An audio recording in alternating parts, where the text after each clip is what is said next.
Hello, আসসালামু আলাইকুম বন্ধুরা। আজকে আমি আপনাদেরকে দেখাবো কিভাবে আপনারা পিৎজা বানাবেন খুব সহজে ঘরে বসেই।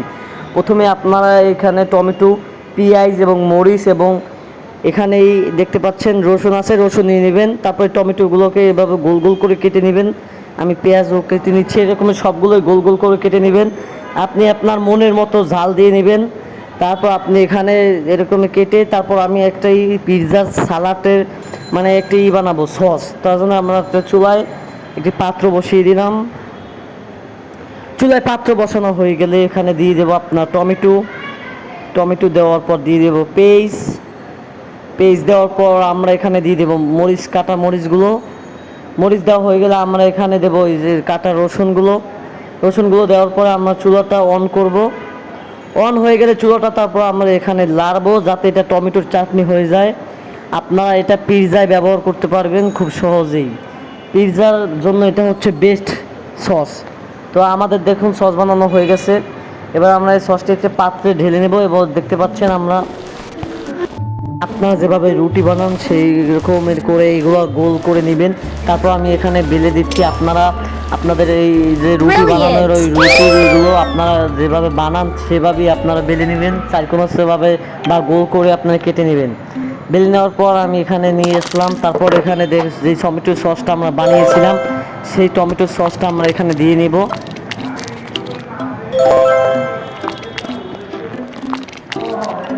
টমেটো সসটা আপনারা সব জায়গায় দিয়ে নেবেন যাতে আপনাদের পুরো পিৎজাটায় টমেটো সসটা লেগে যায়।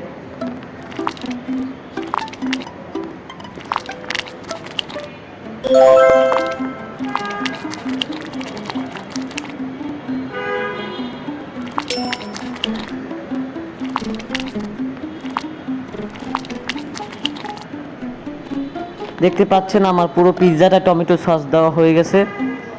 এবার আমি এটাকে দেখতে পাচ্ছেন আপনারা আপনাদের ঘরে যদি গরুর গোশত বা অন্য কোনো গোশত থাকে সেই গোশতগুলো এখানে দিয়ে নেবেন।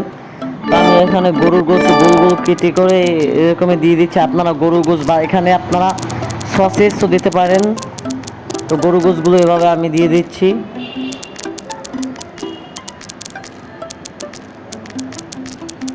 তো আপনাদের বাসায় যদি চিজও থাকে তাহলে চিজ আপনারা একটি গ্রেট মেশিনে চিজগুলো গুঁড়ো গুঁড়ো করে দিয়ে নেবেন। তো এখানে আমি চিজও দিয়ে নিচ্ছি।